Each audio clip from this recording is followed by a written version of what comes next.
Assalamualaikum warahmatullahi wabarakatuh. Bismillah, alhamdulillah, wassalatu wassalamu ala rasulillah. Qala rabbi shrah li sadri wa yassir amri wahlul 'uqdatam min lisani yafqahu qawli, amma ba'du. Alhamdulillah, kali ini kita bisa hadir kembali dalam kajian Ahlus Sunnah wal Jamaah An-Nahdliyah di episode yang ketiga. Di episode sebelumnya kita sudah membahas tentang sejarah Ahlus Sunnah wal Jamaah, kemudian akidah Ahlus Sunnah wal Jamaah. Kali ini saya akan menyampaikan tentang fikih Ahlus Sunnah wal Jamaah. Nanti saya akan menyampaikan satu terkait dengan urgensitas ilmu fikih, pentingnya ilmu fikih, kemudian biografi para imam mazhab 4. Kalau Ahlus Sunnah wal Jamaah Nahdliyah itu seperti definisi yang saya sebutkan sebelumnya, ini dalam hal fikih itu mengikuti pandangan 4 imam mazhab, Imam Hanafi, Imam Maliki, Imam Syafi'i, dan Imam Hambali. Kemudian nanti pengertian ijtihad dan taklid. Mengapa umat Islam harus bermazhab? Kenapa tidak harus langsung mengambil Al-Quran? Dan ini yang sering kali propaganda yang dilakukan oleh orang-orang di luar Ahlus Sunnah wal Jamaah. Kemudian perbedaan mazhab. Kemudian nanti akan kita singgung sedikit terkait dengan permasalahan fikih. Apa itu ibadah mahdhah? Apa itu ibadah ghairu mahdhah? Kemudian bagaimana pengamalan hadis dhaif? Apakah boleh hadis dhaif itu diamalkan? Kemudian pengertian bid'ah, ini yang sering ditujukan kepada kita, bahwa orang Ahlus Sunnah wal Jamaah, orang NU itu ahli bid'ah. Maka akan kita bahas. Kemudian tradisi-tradisi seputar kehamilan, kelahiran, tradisi seputar kematian, kemudian tahlil, kemudian amalan-amalan Ahlus Sunnah wal Jamaah yang dianggap sebagian orang, dan ini sebenarnya sebagian kecil, itu kita dianggap bid'ah dan bahkan sampai pada syirik. Yang pertama perlu saya sampaikan terkait urgensitas ilmu fikih. Unsur utama yang menjadi pilar ajaran Islam adalah fikih. Fikih atau bisa dibilang syariat, aturan-aturan hukum Islam. Urgensitas ilmu fikih dalam Islam tidak diragukan lagi. Ia adalah sistem kehidupan yang memiliki kesempurnaan, keabadian, dan sekian banyak keistimewaan. Ia menghimpun dan merajut tali persatuan umat Islam. Ia menjadi sumber kehidupan mereka. Di sini mungkin ada yang bertanya, mengapa fikih Islam sedemikian istimewa bagi umat Islam dan menjadi bagian yang tidak terpisahkan dari kehidupan mereka? Hal ini tidak lepas dari sekian banyak karakter dan keistimewaan fikih. Yang pertama, fikih memiliki pondasi wahyu ilahi. Jadi bukan hukum atau aturan yang dibuat manusia, tapi berdasarkan pondasi wahyu ilahi. Berarti berdasarkan Al-Quran dan Sunnah. Sehingga setiap mujtahid yang menelisik istinbat hukum fikih dibatasi dengan teks-teks Al-Quran dan Sunnah. Jadi tidak mau sendiri. Kedua, fikih bersifat universal. Jadi karakter fikih ini bersifat cakupannya terhadap semua tuntutan kehidupan. Berlaku mulai dari zaman dulu sampai zaman ke depan itu tetap berlaku, ya. Jadi universal. Kemudian ketiga, fikih berkaitan dengan etika. Karakter fikih ketiga adalah eksistensi hukum-hukumnya yang bersinggungan dengan norma-norma etika. Nah, itu beberapa urgensitas kenapa fikih itu menjadi ilmu yang utama. Seperti yang saya sampaikan tadi, ada 4 imam mazhab yang terbesar yang sampai hari ini. Sebenarnya mazhab dalam fikih itu banyak sekali. Cuma yang sampai bertahan sampai hari ini, yang sesuai dengan akidah Ahlus Sunnah wal Jamaah itu adalah 4 imam mazhab, yaitu Imam Hanafi. Saya akan menyampaikan biografi keempat imam mazhab. Satu, Imam Hanafi. Ini kita berdasarkan pertama lahirnya. Kadang ada sekelompok orang itu yang bertanya, kenapa harus bermazhab? Kenapa tidak ikut Al-Quran dan hadis saja? Ini pertanyaan yang lucu. Ketika ditanya balik, Al-Quran oke, Al-Quran setuju. Kemudian hadis, yang dimaksud hadis itu yang mana? Kalau kita bicara masalah hadis, hampir jumhur muslimin, jumhur ulama sepakat, kitab hadis yang paling otentik, ya, jadi kitab yang setelah Al-Quran, yang derajatnya paling tinggi, kitab hadis itu adalah hadis yang yang dibukukan itu yang dikumpulkan oleh Imam Bukhari. Nah, ketika padahal Imam Bukhari sendiri itu juga bermadhab dalam hal fikih. Lahirnya Imam Bukhari dengan para imam mazhab itu duluan imam mazhab di bidang fikih. Maka sangat aneh ketika orang berbicara kembali ke Quran dan hadis tetapi tidak mau bermadhab. Imam Abu Hanafi itu lahir ini termasuk tabi'in, itu 80 Hijriah, berarti pernah bertemu dengan sahabat. Misalnya ada sahabat yang dalam satu riwayat itu Nabi meninggal, itu meninggalkan 124.000 sahabat. Nah, salah satunya mungkin pernah bertemu dengan Abu Hanifah. Ini lahir di Ambar, kota yang termasuk provinsi Kufah. Ayahnya berasal dari keturunan Persia, kakeknya Sufa dengan Kabul. Nah, Abu Hanifah ini nantinya banyak melahirkan kitab-kitabnya dan nanti sebagai pendiri mazhab Hanafi. Jadi lahir tahun 80 Hijriah. Kemudian disusul Abu Hanifah itu meninggal atau wafat pada tahun 150 Hijriah. Saya tahunnya pakai Hijriah saja biar nanti urut. Kemudian Imam Malik Ibnu Anas, nama lengkapnya Abu Abdillah Malik bin Anas bin Abi Amir Al-Asbahi Al-Arabi, lahir di Madinah. Maka kalau hari ini sekarang di Madinah itu kebanyakan mazhabnya Imam Malik, karena Imam Malik lahir di Madinah, itu ahli hadis. Jadi banyak meriwayatkan hadis, jadi dia kebanyakan fikihnya itu berdasarkan hadis. Kakeknya berasal dari Yaman lalu pindah dan menetap di Madinah dan termasuk jajaran sahabat Rasulullah. Jadi kakeknya itu adalah sahabat Rasulullah. Lahir 95 Hijriah dan meninggal 175 Hijriah. Imam Malik itu terkenal itu karena banyak sekali dia sebagai seorang imam fikih, dia juga seorang ahli hadis, terkenal sebagai ahli hadis. Dan kitabnya yang terkenal yang pertama kali yaitu namanya kitab Al-Muwatta.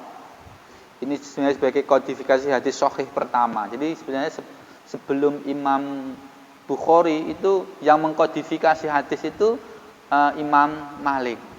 Ya, mengkodifikasi hadis yang dalam kitabnya kitab Muwatta. Kemudian setelah Imam Malik itu ada namanya Imam Asy-Syafi'i. Nah, pendiri mazhab Syafi'i lah. Mazhab Syafi'i inilah yang paling banyak dilaksanakan atau diikuti oleh mayoritas umat Islam di Indonesia. Di Arab itu kebanyakan mazhabnya Hambali. Kalau di Indonesia, di Mesir itu Syafi'i, Malaysia Syafi'i. Nama lengkapnya Abu Abdillah Muhammad bin Idris bin Abbas bin Utsman bin Syafi' bin As-Sa'id bin Ubaid bin Abdi Yazid bin Hasim bin bin Abdi Mana bin Khusyai bin Kilam Al-Khurais Al-Mutalibi Asy-Syafi' Al-Makki. Ketemu jalur nasabnya di Hashim bin Al-Muthalib. Jadi ketemu dalam Abu Muthalib, kakeknya Nabi ketemu. Hanya kemudian Abu Syahid itu generasi sahabat Nabi. As-Syafi'i hidup dalam keadaan yatim. Ayahnya wafat sebelum As-Syafi'i berusia tahun. Setelah berusia tahun, ibunya kembali ke Makkah dan peninggalan Syafi'i mulai kota ini. Nah, ini karena kecerdasannya, Imam Syafi'i ini salah satu imam muridnya Imam Malik yang hafal kitab Al-Muwatta karya Imam Malik ketika berusia 10 tahun. Luar biasa. Imam Syafi'i itu hafal kitab Muwatta, kitab hadisnya Imam Malik itu umur 10 tahun. Kemudian setelah berusia 15 tahun mengeluarkan fatwa berdasarkan mandat dari gurunya Sufyan bin Uyainah dan Muslim Al-Qadad.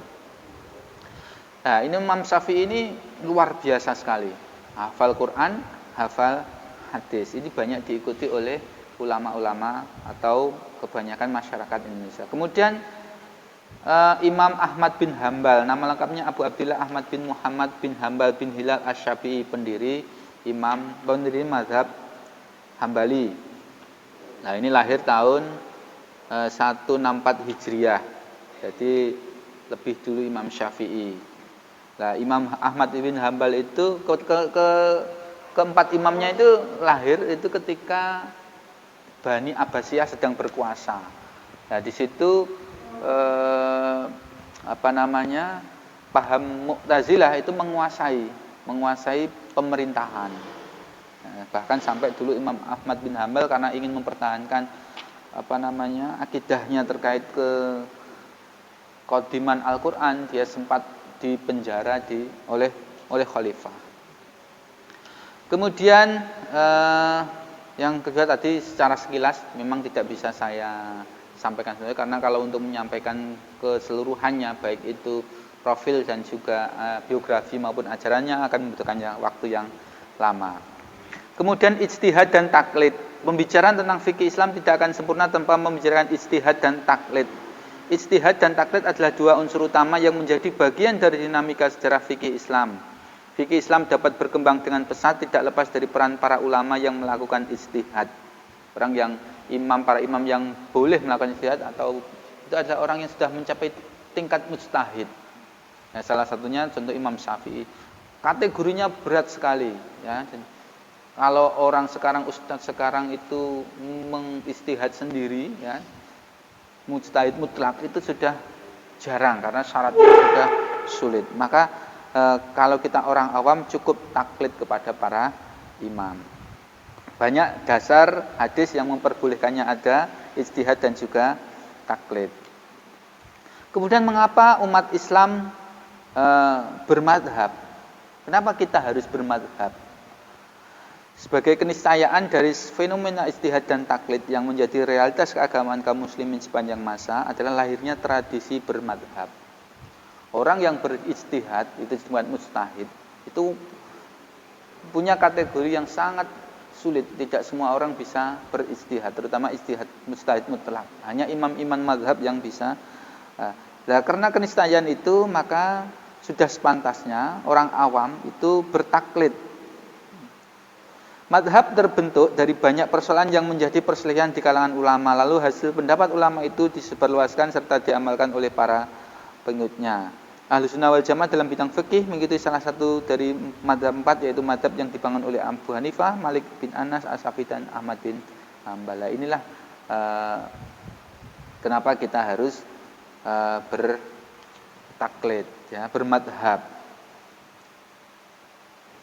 Kemudian selanjutnya, urgensitas mengikuti madhab. Kenapa harus terbatas pada 4 madhab tersebut? Mengikuti salah satu madhab yang 4 bukan semata-mata kebetulan. Namun apabila dicermati secara seksama, baik dari sudut pandang agama maupun logika, mengikuti salah satu madhab yang 4 tersebut akan menghasilkan sekian banyak kemaslahatan dan berpaling darinya akan menghasilkan sekian banyak kerusakan. Jadi 4 madhab itu yang memang diakui mempunyai kapasitas dan kapasitas yang kuat.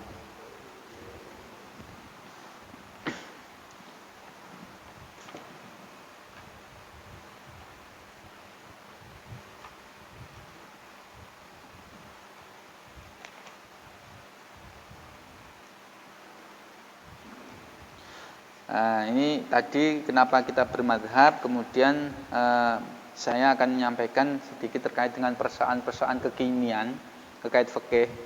Pertama, ibadah mahdhah dan ibadah ghairu mahdhah. Secara garis besar, ibadah dibagi menjadi 2, yaitu ibadah mahdhah muqayyadah. Ibadah itu ibadah yang syarat, rukun dan waktunya telah dijelaskan oleh Rasulullah. Contohnya sholat. Di dalam Al-Quran sudah ada perintahnya dan pelaksanaannya telah dicontohkan oleh Rasulullah. Demikian halnya dengan puasa, zakat, haji dan sebagainya. Itu disebut dengan jenis ibadah mahdhah. Maka ibadah mahdhah itu tidak boleh dikurangi, tidak boleh ditambah. Ketika ada ibadah mahdhah itu dikurangi, ditambah, maka disebut dengan bid'ah dhalalah, sesat ya. Sholat asar harusnya 4 rakaat dirubah menjadi 5 rakaat. Itu bid'ah dhalalah.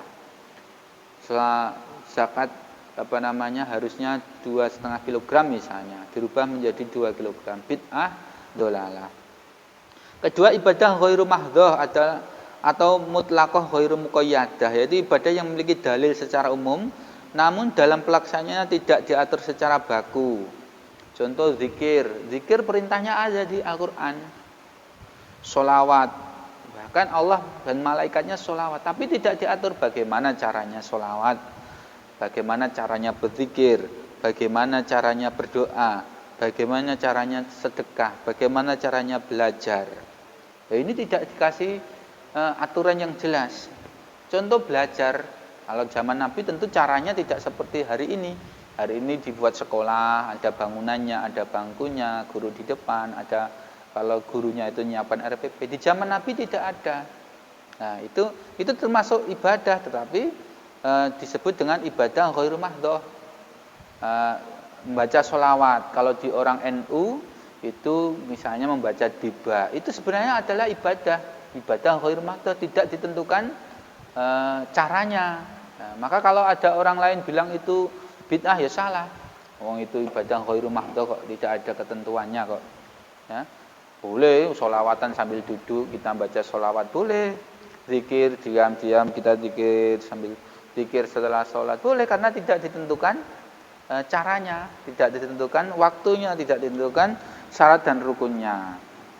Nah, itu terkait ibadah mahdhah dan ibadah ghairu mahdhah. Jadi perlu dipahami, kalau ibadah mahdhah itu ibadah yang aturannya sudah jelas dan baku. Jadi syarat rukunnya itu semua ada, sholat, zakat, haji dan lain sebagainya. Tapi ibadah ghairu mahdhah itu tidak ditentukan, zikir, sholat, zikir, Ramadan dan lain sebagainya. Kemudian pembahasan selanjutnya terkait dengan bid'ah. Bid'ah ini sering kita dengar. Hadis yang sangat terkenal, kullu bid'atin dhalalah wa kullu finnar. Semua hal yang baru itu adalah bid'ah. Padahal kalau kita membagi bid'ah itu ada 2 menurut Imam Nawawi dan Imam menjadikan bid'ah dengan redaksi yang melakukan sesuatu yang baru. Bid'ah itu adalah sebenarnya kalau dari sekarang melakukan sesuatu yang baru yang tidak ditemukan di masa Rasulullah. Ini kaitannya dengan tadi ibadah ghairu mahdhah. Melakukan sesuatu yang baru yang tidak ditemukan di masa Rasulullah, itu definisi dari bid'ah. Tetapi bid'ah sendiri itu memiliki klasifikasi, ada bid'ah yang bid'ah hasanah, ada yang bid'ah dhalalah. Ada banyak contoh di sini klasifikasi hadis dengan bid'ah selalu didahului dengan anjuran melakukan sunnah. Seperti hadis sahih, fa innahu may yaghshi minkum ba'di fa sayara ikhtilafan katsiran fa alaikum bi sunnati wa sunnatil khulafa'il mahdiyin ar-rasyidin tamassaku biha wa addu 'alaiha bin nawajidi wa iyyakum wa muhdatsatil umur fa inna kullu muhdatsatin bid'ah wa kullu bid'atin dhalalah. Barang siapa yang hidup setelahku maka akan melihat perbedaan yang banyak, maka berpeganglah dengan sunnahku dan sunnah para khalifah yang mendapat petunjuk. Pegangilah dengan sekuat kalian dan jauhilah setiap sesuatu yang baru, karena setiap bid'ah adalah sesat. Ya. Masuk dalam kategori bid'ah yang sesat tersebut sebagaimana disebutkan dalam hadis sahih, barang siapa yang melakukan sunnah yang baik dalam Islam maka ia akan mendapatkan pahalanya, dan pahala orang yang melakukannya setelah tanpa mengurangi pahalanya sedikit pun. Barang siapa yang melakukan sunnah yang buruk dalam Islam, ia akan mendapatkan dosanya dan dosa orang yang melakukannya setelahnya tanpa mengurangi dosa. Jadi ada bid'ah yang hasanah, yang bagus, ada bid'ah yang dhalalah. Kemudian amaliyah yang punya dalil bukan tidak pasti bid'ah. Amaliyah yang tidak punya dalil secara khusus memang sering dituduh bid'ah. Tentu tuduhan ini tidak benar. Ahli hadis Al-Hafidz Ibnu Hajar berkata, wal muradu bi qauli kullu bid'atin dhalalah ma uhdisa wala dalilul lahu min nasyar'i bi tariqi khasan wa amin. Yang dimaksud sabda Nabi semua bid'ah sesat adalah sesuatu yang diperbarui namun tidak punya dalil secara syar'i, baik secara khusus maupun secara umum. Dengan demikian Amalia yang punya dalil secara umum bukanlah disebut dengan bid'ah yang terjadi. Jadi ada bid'ah itu yang hasanah. Contoh kalau kita biasa taraweh itu ya, taraweh di bulan Ramadan itu sebenarnya bid'ah juga. Pernah suatu saat Umar bin Khattab ditanya, Umar, bukankah ini tidak pernah dilakukan oleh Nabi? Maka Nabi Umar berkata, ini adalah wa kullu nikmati bid'ah. Ini adalah bid'ah yang paling indah menurut saya, katanya Umar. Jadi ketika kita melakukan tarawih itu juga bid'ah, tapi itu adalah bid'ah hasanah. Jadi tidak semua bid'ah itu dolalah. Ya, ini yang sering dituduhkan kepada kita bahwa orang NU, orang ahli sunnah wal jamaah itu disebut dengan ahli bid'ah karena banyak tanpa mau memahami bahwa sebenarnya ibadah itu tadi secara garis besar ada yang mahdoh memang tidak boleh ditambah. Kalau ibadah mahdoh itu ditambah maka itu menjadi bid'ah yang dolalah. Tapi kalau ibadah ghairu mahdoh tidak ditentukan cara dan ininya, ketika itu sesuatu yang bagus maka itu menjadi bid'ah hasanah. Ini banyak sekali tradisi-tradisi yang mungkin berkembang di masyarakat kita, di lingkungan Nahdlatul Ulama. Maka ini saya sarankan ketika kita melakukan sesuatu itu harus punya dasar yang kuat, mempunyai ilmu yang cukup. Seperti tradisi-tradisi yang berkembang di masyarakat seputar kehamilan dan kelahiran itu ada dalilnya. Azan saat bayi lahir ini juga ada dalilnya. Ini tidak saya bacakan satu persatu. Kemudian bahkan jimat untuk anak kecil itu bisa jadi bukan satu kesyirikan kalau kita punya dasar dalam melakukannya. Kemudian tradisi seputar kematian, kemudian pembacaan tahlil, azan saat mengubur jenazah, talqin dan ziarah makam kerabat, qodok bagi sholat mayit. Ini semua ada dalil atau dasar hadis yang melatar belakangi amalan-amalan tersebut. Bahkan tahlil mulai dari hari ke-1, hari ke-7, hari ke-40 dan hari ke-10 semua ada dalilnya. Jadi mari kita bersama-sama belajar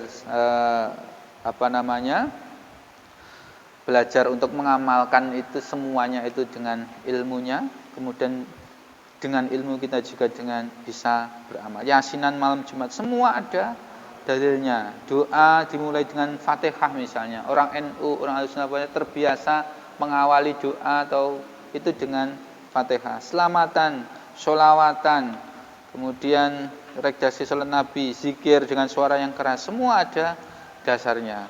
Menambah gelar Sayyidina, pujian sebelum sholat, semua punya dasarnya. Basmalah dalam sholat qunut subuh dan sujud sahwi. Nah, maka saya sarankan sekali lagi bagi warga Nahdliyin, Ahlus Sunnah wal Jamaah Nahdliyah, ini saya sarankan untuk membaca buku kajian Khazanah Aswaja yang disebutkan oleh PWNU sebagai dasar kita untuk belajar bahwa amalan-amalan perbuatan yang itu semua punya dasar hadis, minimal dasar hadis yang kita laksanakan.